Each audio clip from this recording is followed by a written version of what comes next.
Well, the big issue of the past week has been New Zealand. And I want to say straight off, if people really died in Christchurch, New Zealand, I'm sorry for your loss. But we can only assume at this point that they died, as we were not there. Just because the news reports it as fact does not make it so. That's not being callous in any way. It's stating what is real and what is not. We are assuming at this point. If we have people on the ground that can verify it, then that becomes more real. But the reaction of the world's media makes things about what happened in New Zealand look highly suspicious.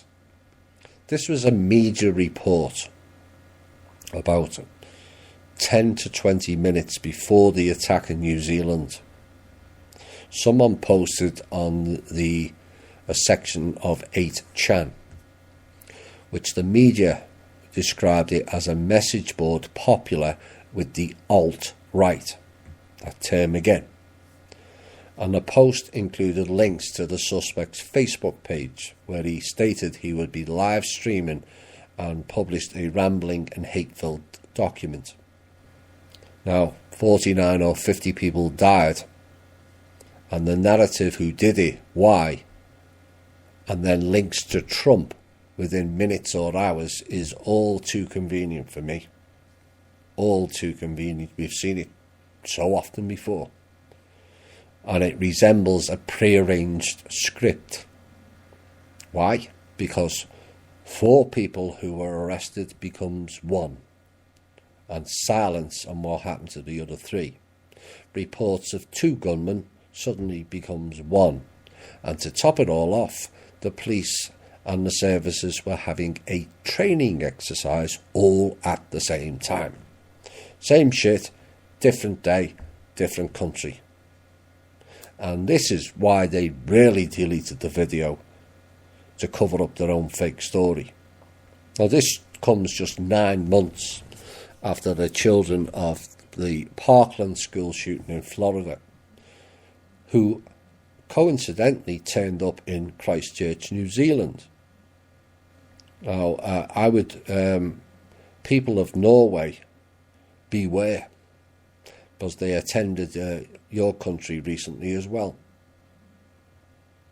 But these are so-called traumatised kids parading around the world to highlight gun issues. Which school psychologist allows that to happen? Unless, of course, they're not traumatised at all and are just playing roles of actors.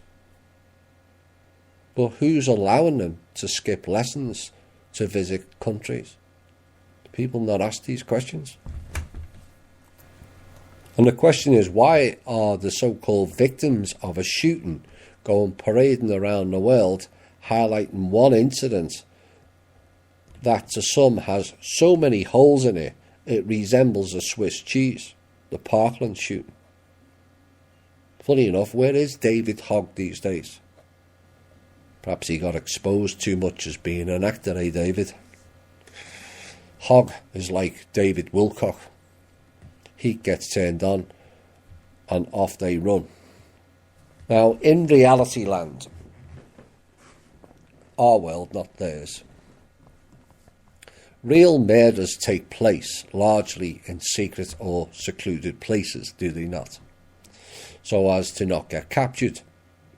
And detectives spend weeks and months, sometimes years, piecing the crime scene all together and looking for clues. But these terrorist people are quite remarkable people, you have to say. They not only carry out the crime, but they let all the authorities know who did it. And then they do a video of themselves committing murder. And then all too often, conveniently, die before an investigation is carried out. Do these people actually die? Either the victims or the alleged perpetrators, who knows? But one thing I do know is people don't normally confess to doing crimes, like these conscious-minded terrorists You have to say they're completely unique in society, where everyone lies to others and themselves. But these terrorists, oh no, they tell the whole world they have killed everyone. They also leave clues lying around handily so that the detectives don't have to do much investigating. Like the passport that came out of a pocket, that jumped out of a plane, that not only crashed into a concrete building, but exploded in a ball of fire. It then survived a burning inferno 76 floors up, and then went on another journey and did a Disney Tower of Terror ride on steroids, plunged through fire, concrete and melting steel, exhibiting strange melting properties, unlike the non-burning grass in Paradise, California, and the passport fell 76 floors, avoiding getting trapped in any rubble, avoided being buried in 6 to 8 inches of ash, and landed right in front of an NYPD cop for evidence. It's remarkable stuff. You should make shows on it. These terrorists and their passports. The only thing was a copy of the Quran that seems to get left around at crime scenes. But another question is, why are these massacre events appear to be only in mosques and synagogues? Seeing the connection? And then you have the media giants condemning anyone this week for playing the online video posted on YouTube, accusing each other of using death as a clickbait item. Oh my, how sanctimonious these portal people are.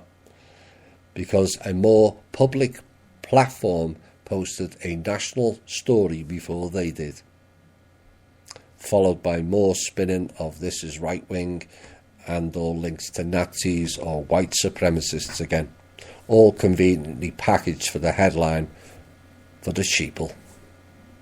YouTube, as we said earlier, spent all day removing the video. But it's funny, the media broadcasting standards don't do the same for the death and violence the mainstream media shows, does it? Who can forget the coverage of shock and awe? Yes, you, Mr. Rumsfeld. With presenters almost salivating as bombs are raining down on people and killing thousands. Where was the removal of that for sensitivities? Just maybe it was not for sensitivities they were banning all the footage, gunmen or otherwise. Maybe they were attempting to cover up something else entirely. The reality is they were blocking it because it was all an MK Ultra staged event is why. Manchurian Candidate. Like the Batman shooting. And right on cue, just like the Patriot Act, in steps the New Zealand Prime Minister stating the following: the New Zealand PM has promised to change firearms regulations in the wake of Friday's attack. It's funny we don't hear we have to look at our way of running the government when one or more of our senators are done for corruption, fraud or kiddie fiddling, isn't it? Oh no, we can't look at that. Or we have to look at the robber barons in the government doing backdoor deals to steal all the natives' land in New Zealand, Mrs. Arden.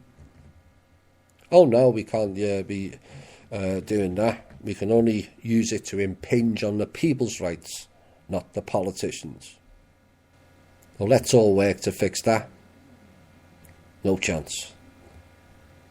Whilst all kinds of criminality pervades their whole government. Now, in the wake of the shooting, several world leaders called on social media companies to take more responsibility, which is, in other words, let's ban a load more people, which they've been doing hidden, except to those in the alt media. For the public, they don't notice jack shit, let's be honest. So they make it a public event. And take more responsibility for extremist material. posted on their platforms. And New Zealand Prime Minister Jacinda Ardern said social networks were, quote, the publisher, not just the postman, unquote, in reference to their potential liability for the materials shared on them.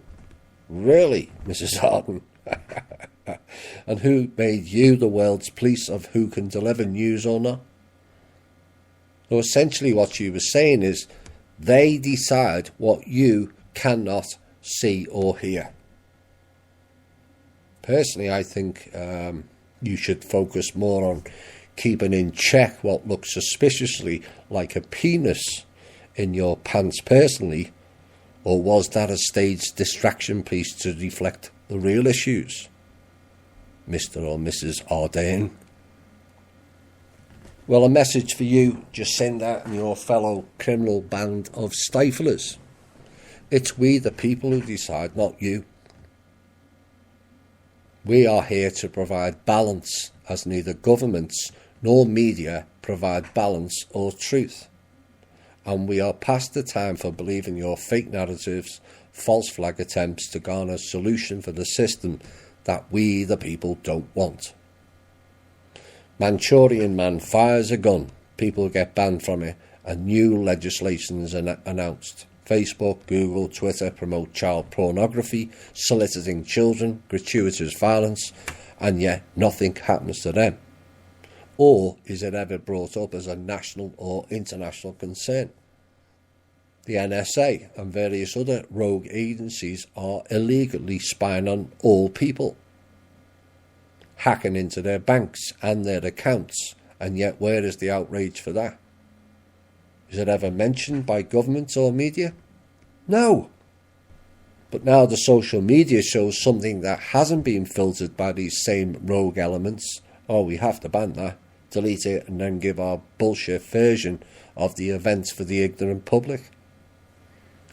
Well, it doesn't work that way anymore, Mrs. Ardern. Too many of us now have caught on to your bullshittery, and we ain't going away no matter how much you try to restrict us. We'll find other ways. We always will. And maybe along the way we'll fry your servers.